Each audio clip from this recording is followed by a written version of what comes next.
From the nation's capital, Eye on Washington with Marilee Joyce.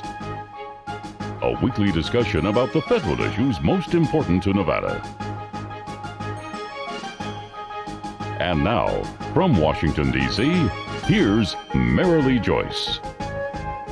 Well, good day to you. I'm Marilee Joyce, and this is Eye on Washington, the only statewide Nevada news program produced in Washington, D.C.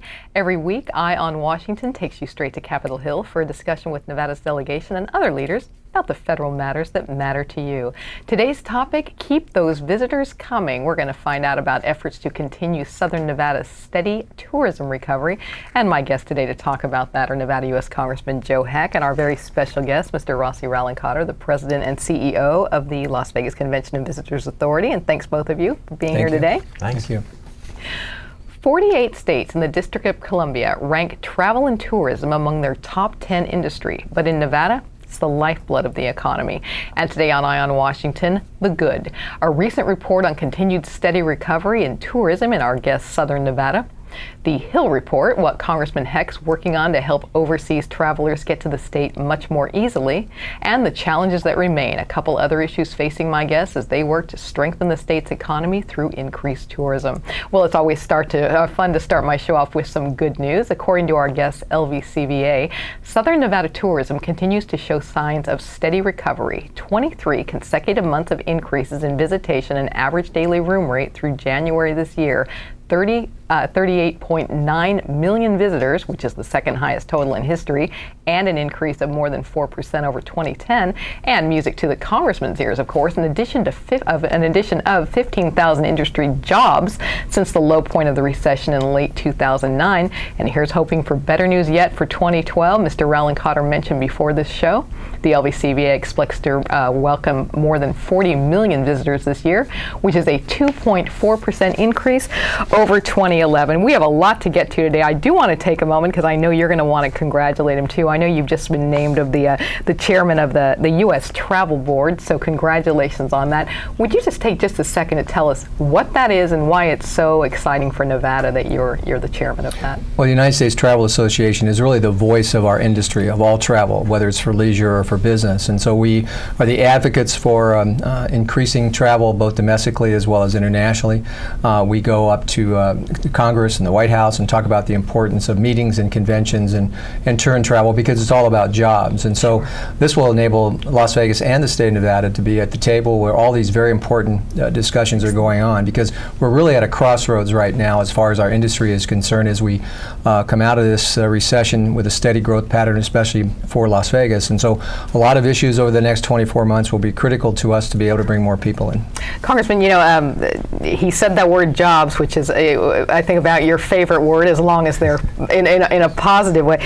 We are focusing this show mostly on Southern Nevada because that's where you represent and where you're from. I do want to just quickly say, for the rest of our statewide audience, statewide visitor total for the state up just last year, just over 51,372,000, and that's a 2.5% increase over 2010. But again, as exciting as those visitor numbers are, the word increased jobs is more important to you, as important to you, isn't it? Sure. Well, that increased tourism translates to more jobs for Southern Nevadans and for Nevadans throughout our state. And it's a testament to Rossi and the LVCVA staff, how well they've branded Las Vegas in bringing back our tourist and visitor volume over the last couple of years. But we can't stop there. We need to start looking at other markets, folks that do want to come to the United States, come to Nevada, but are seeing obstacles, whether it's getting their visa or whatever the other problem may be. And that's what the bill that I've introduced tries to alleviate, is making sure that people who want to come to visit us have the ability to come and aren't caught up in a visa battle. And it's a great bill. We're going to get to that, a lot of details on that in our second segment. Mr. Ralenkotter, I want to tell you, I have a total employment for the tourism sector for the state. Is this correct? It's more than 1 million, 1.25 million for calendar year 2011? It's both direct as well as indirect. Okay. So And, total employment, yes. And since the depth of the recession, what are you seeing as far as employment in the industry coming back? Well, the low point was November of '09, and so since that time period in Southern Nevada, the hospitality industry has increased almost 16,000 jobs, and so we're seeing that steady growth of the jobs as well as the indirect jobs that go with that. And so as we have more visitors, increase the attractions to Las Vegas, we're going to have more job opportunities. You know, I do have another a very optimistic comment I got from your office just before our show today. It's Las Vegas tourism will continue to improve and will be the catalyst that leads the rest of the economy into recovery. And that has been tradition. When you look at the recessions that have hit Las Vegas in the last 40 years, the tourism industry has always led the local economy out of the recession. And this is no different than that. Although this recession was so deep, it's been a steady growth over these last months. It's also enabled us to go after more international, which the Congressman has indicated is our growth potential. And so those are all important market segments as we brand the destination. You know, Congressman, you've said it before on the show. You said, I even wrote down, without a tourism recovery, there cannot be an economic recovery in the state of Nevada. And I found that tourism is directly responsible, the direct employment of about 1/3 of Southern Nevada's population, and for every 1,000 visitors, the industry supports 9 jobs. Exactly, and that's why, as has been mentioned, tourism is the lifeblood of our economy, and we will not see ourselves coming out of an economic recession until we see a revival in our tourism industry, and that's why it's so critically important, and why Rossi and his staff and the LVCVA are working so hard to bring people back, and why we're introducing legislation that will make it easier for them to come. Excellent. Conventions are a big part of that. That big part of Nevada tourism. The business travelers especially fill up those rooms midweek.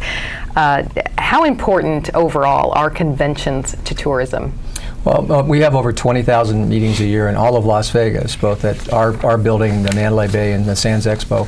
In addition to what the hotels have. We have over 10 million square feet of space, meeting space, exhibit space in our city, more than anybody else. And so it's important for us. It's midweek business. It's over 4 million convention delegates each year. The economic impact is over $6 billion. And so about 46,000 of those jobs in Southern Nevada are totally dependent upon the meeting side and the convention side. So we need to keep them coming back. In fact, Consumer Electronics, which was just here in January, had a record-breaking convention, the largest convention they've ever had, both from the standpoint of number of exhibitors, number of overall attendees, as well as the square footage that they purchased. So that's a very good sign for all of us. Thank you so much. And when we come back, let's find out what Congressman Heck is doing to bring those both business and leisure travelers to Nevada right after this.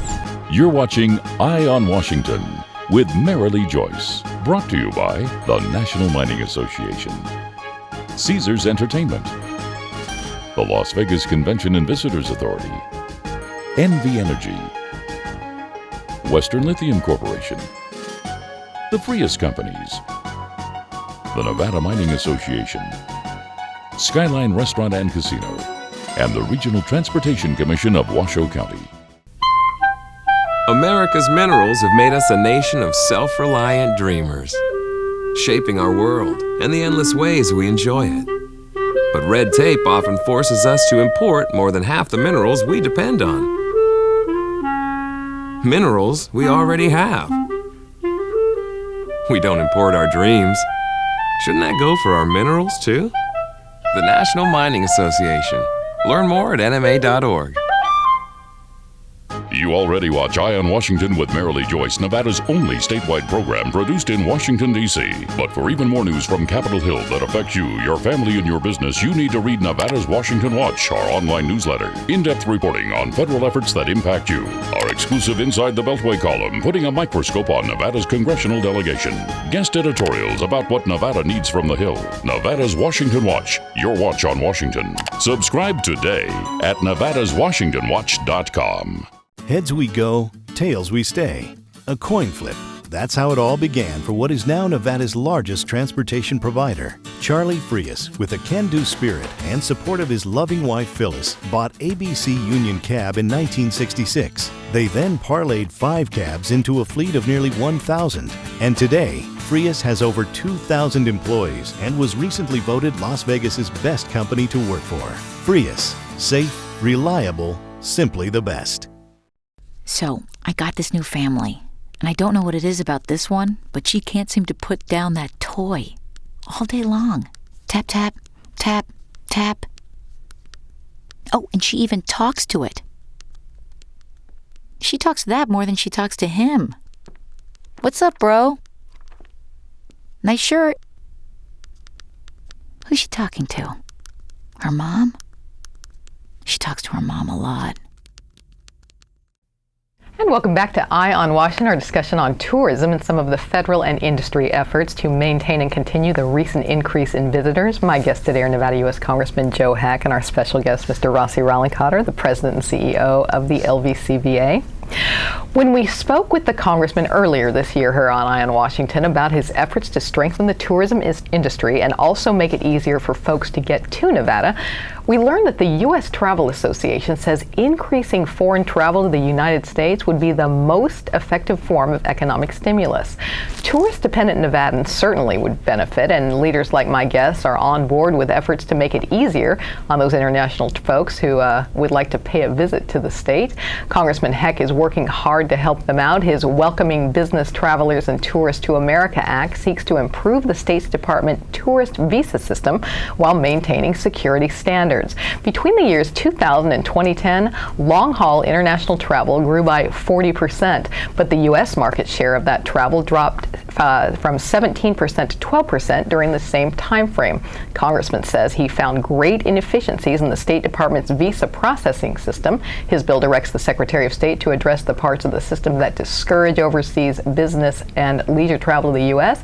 And meanwhile, the LVCVA has identified international travelers as perhaps Nevada's largest potential market, the growth market. It currently represents 15 to 18% of vegetation. And Mr. Ralenkotter, you've said the goal is to increase that to 30% in the next decade. What role does international travel play in tourism? Well, as you indicated, the market share between 15 and 18%, that equates to about 6 million international visitors.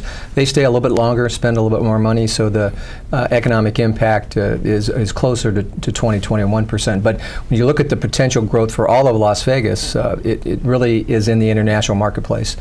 We've identified the BRIC countries, Brazil, Russia, India, and China, as the key emerging markets, even though the United Kingdom, Canada, and Mexico represent 70%, but those others, and it's critical, and the Congressman's legislation is very important because the visa waiver program, the visa application process, all of that needs to be improved so that we can get these visitors and potential business customers into our destination. You know, Congressman, I want you to please remind our audience of the goal of your bill, and also, remind us what we talked about last time. You got a big, fat endorsement of your bill by a very well-known man, didn't you? Well, yeah, we were very happy to hear that the president also endorses the concept that we're trying to move forward in our bill. And, as was mentioned, the piece of long-haul travel, international travel, has dropped in the United States from 17% to 12%, and that represents about $860 billion to our economy and 1.2 million jobs. And since Las Vegas is one of the top travel destinations in the United States for international travelers, we know that a big piece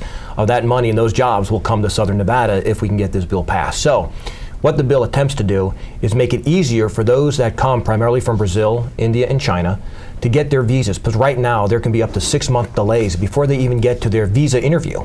And that's is a big discouragement for them when they're trying to plan a trip, especially if they're trying to come to one of our great conventions or conferences. There's not that much lead time. And so we want to make sure that those 3 countries specifically that seem to have the greatest delays in getting to visa interviews have an opportunity to get a visa much more quickly, more efficiently, and then can come to the United States and specifically Southern Nevada. One of the ways you two work together is making sure that, your good efforts are getting the publicity it needs. And Mr. Ralenkotter, you've been on the show a couple times to talk about the Travel Promotion Act. And you've called it the first ever marketing effort of its kind. Remind us about that act, why you're excited about it, and how it sort of helps the two of you work together to get that good news out. Well, it's all about Brand USA, because the Corporation for Travel was founded to promote the United States as a country, and we hadn't had that opportunity in the past, and we're competing against all the other countries in the world who are trying to take market share from us. Australia, for example, spends over $100 million a year marketing Australia. So this gives us the opportunity to have a brand company, which is Brand USA, market the umbrella of the United States, and and then all of us will market underneath that, our attractions, our destinations, all of the things and the amenities that the U.S. has to offer, as well as Las Vegas. And so that is going to give us a real good competitive advantage when we go up against all these other countries. What other groups are supporting your act? Well, certainly we have a lot of endorsements from the U.S. Travel Association, also from the Hotel and Lodging Association, the Restaurant Association. Just about every association or industry group that's somehow connected to the travel and tourism industry is on board. And in addition, we have a large, growing number of bipartisan co-sponsors. We're up to almost 40 co-sponsors from both sides of the aisle that see this as a very important piece of job-creating legislation, no matter what state you're from. Because as you mentioned in the opening, just about every state has tourism as part of their economic plan, and so this helps everyone across the country. I want to know, since we are talking about international travel as we wrap up this segment, getting back to the job situation, I have here that it supports 1.8 million U.S. jobs. Is that correct on the international travel? The international travel, if we can get back from the 12% to the 17% where we were, right, we would see about 1.2 million jobs created. And of course, our goal is to surpass the 17% where we were and continue to increase our market share to 25%. Well, if we make that 40 million visitors to Nevada, that's will at least increase a lot of things for Nevada. When we come back, we're going to talk about how do we get those visitors that come to Nevada to spend more money. That would help us out too, and we'll be right back with that.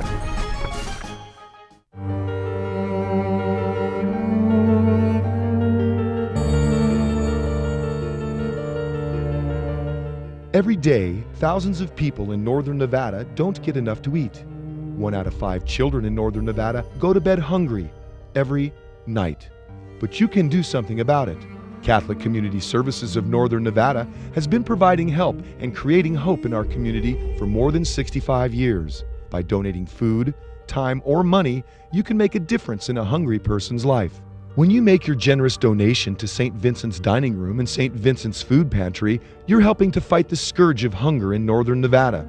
In these tough economic times, now more than ever, we need to help those less fortunate. To find out how you can donate to St. Vincent's Dining Room and St. Vincent's Food Pantry, call, click, or stop by, and together we can end hunger in northern Nevada.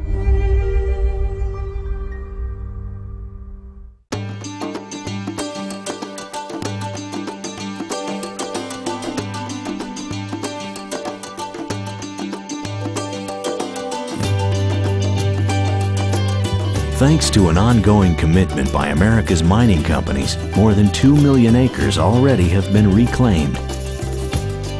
To learn more about reclamation or other aspects of mining, visit nma.org. The National Mining Association. You already watch Eye on Washington with Marilee Joyce, Nevada's only statewide program produced in Washington, D.C. But for even more news from Capitol Hill that affects you, your family, and your business, you need to read Nevada's Washington Watch, our online newsletter. In-depth reporting on federal efforts that impact you. Our exclusive Inside the Beltway column, putting a microscope on Nevada's congressional delegation. Guest editorials about what Nevada needs from the Hill. Nevada's Washington Watch, your watch on Washington. Subscribe today at nevadaswashingtonwatch.com. Heads we go, tails we stay. A coin flip. That's how it all began for what is now Nevada's largest transportation provider. Charlie Frias, with a can-do spirit and support of his loving wife Phyllis, bought ABC Union Cab in 1966. They then parlayed 5 cabs into a fleet of nearly 1,000. And today, Frias has over 2,000 employees and was recently voted Las Vegas's best company to work for. Frias, safe, reliable, simply the best. When it comes to state-of-the-art energy, Nevada is the right state to be in. A reliable, efficient network. Cleaner energy resources like solar, wind, and geothermal. And technology that will help you save energy and money at home. Learn more at nvenergy.com. And welcome back to Eye on Washington, our discussion of tourism and efforts on the Hill and in the industry to draw more travelers to the state of Nevada. We've been visiting with Nevada U.S. Congressman Joe Hack and Ralenkotter, the president and CEO of the LVCVA. Let's look now at another tourism-related issue that matters much to my guests and to the state, and that's how much visitors are spending while in Nevada. Well, it's one thing to get them to Nevada. It's another thing to get them to open their wallets in those fun hotel casinos, award-winning restaurants, fabulous shops, and fantastic outdoor recreational offerings. Mr. Ralenkotter's LVCVA reported in March that while Southern Nevada last year had its second-best visitation year in history, there's a slower recovery in visitors' spending due to a new mindset consumers have adopted during the recession. Travelers today are more focused on value, as defined as transparency and receiving the best experience possible for the money they spend. Also, aside from those visa issues we mentioned earlier, another issue concerning my guests is the rising prices of gas and jet fuel, which could keep both American and foreign travelers from heading to the Silver State. As we tape this show nationally, gas prices are averaging about $3.80 a gallon. The price of gas has an impact on what folks spend elsewhere, like whether they drive to Vegas and Reno, or should the price of jet fuel cause airlines to raise ticket prices out of their budget, whether they fly there. And Congressman, I report on a recent show with Congressman Amade that economists say the psychological number is $4.11 because that was the height of it before. And that's when they really might start cutting back on leisure and business travel. So why don't we start off with gas prices and what you think's going on there and what the answer is? Well, certainly we're very concerned about the escalating cost of gas, and it certainly will decrease the number of driving travelers that come specifically from Southern California primarily, which really is our bread and butter. The folks that come in on the weekend from Southern California. And so, we have great concerns about the prices, and of course a lot of it is due to the unrest in the Middle East right now, specifically Iran, and the impact of potential future global supply. The decrease in production on federal lands within the United States is down by about 11% over last year on federal lands. So there are things that we need to do to increase our own domestic supply as well as stabilize international supplies to help decrease the price of a gallon of gas. And as you mentioned, it also extrapolates into jet fuel costs. It goes into the cost of a taxi ride on the Strip. And these are all things that will decrease the amount of revenue that comes to Southern Nevada.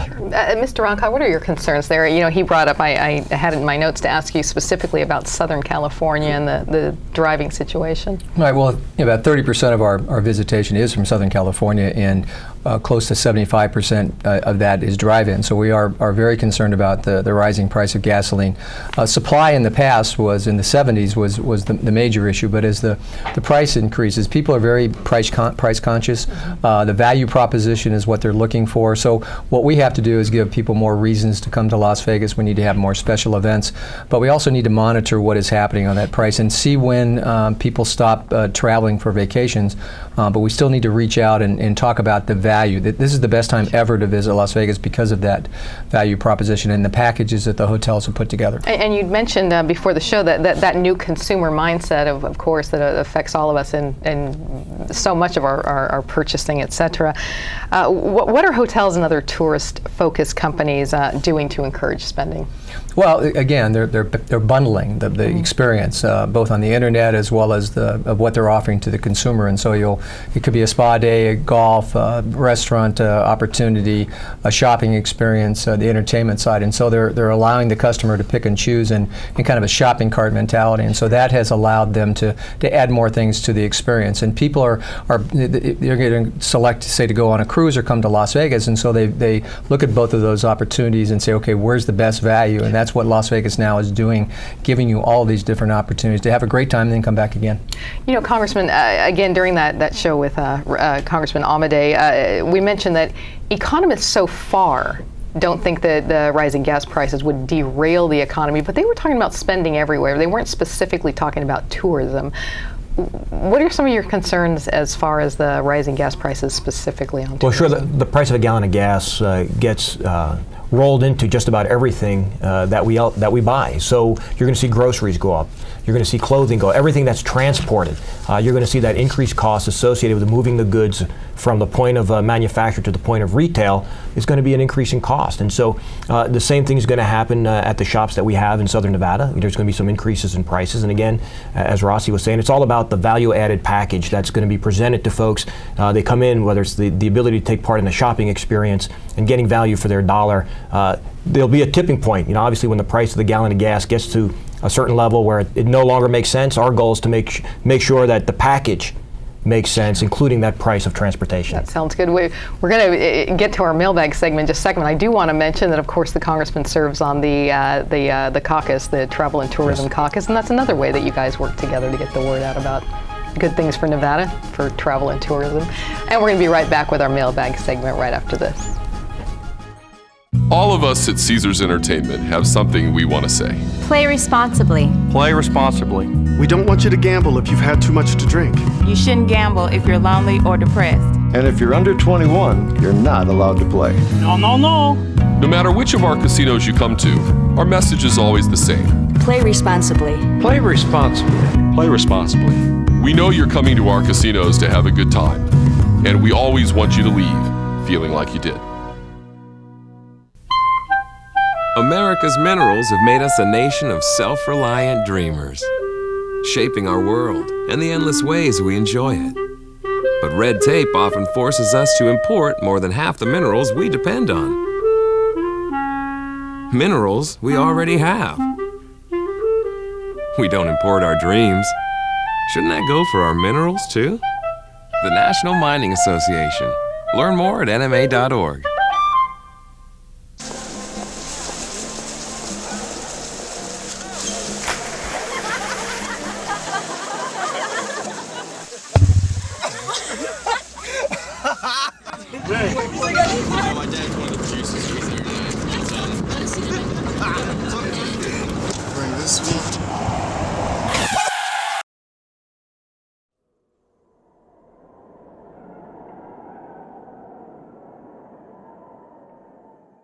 Built on a fleet of just 5 cabs bought in 1966 by founder Charlie Frias, Frias Transportation is now Nevada's largest transportation provider. Today, Frias has a fleet of nearly 1,000 vehicles and more than 2,000 employees. As an industry and community leader, Frias continues to create the future of transportation technology and management and actively supports the community, continuing the legacy of quality service in the Las Vegas Valley. Simply the best.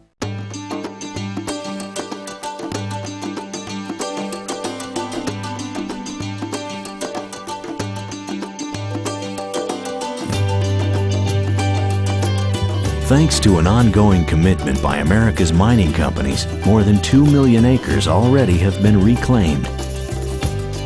To learn more about reclamation or other aspects of mining, visit nma.org, the National Mining Association. We're back with our closing segment of Eye on Washington. It's our mailbag segment, and Congressman Heck, your office has been getting some stuff about tourism, so I thought that'd be fun to use today. And it says, Dear Congressman Heck, in response to media reports, many government agencies now have to provide written justification to travel to tourist destinations like Las Vegas. Has there been an impact on the amount of federal government traveler to Nevada? And if so, has it contributed to Nevada's slow economic recovery? Well, I think that for a while, there was some provisions that prohibited federal government travel to places that had gaming, and certainly that had a bit of an impact. But we see that that's starting to loosen up a little bit. We've got to encourage everyone to come to Nevada. There's a lot of great federal government conventions that should come to Las Vegas and enjoy what we have to offer after they go through their meetings. And that was from Barbara of Sutherland. I'm sorry that we are out of time to get your response on it, but I'm sure you have the Congressman's back on that. Yes, we do. Thanks, both of you, for being here today. Thanks, Marilee. Thank you. That is it for today's Eye on Washington. You can send a letter to one of Nevada's senators or House members. Just go to our website, joycecommunications.com, and check out more federal issues that impact Nevada while you're there. And be sure to like us on Facebook or follow us on Twitter. Thanks for joining us on Eye on Washington. I'm Marilee Joyce in Washington. Have a great day.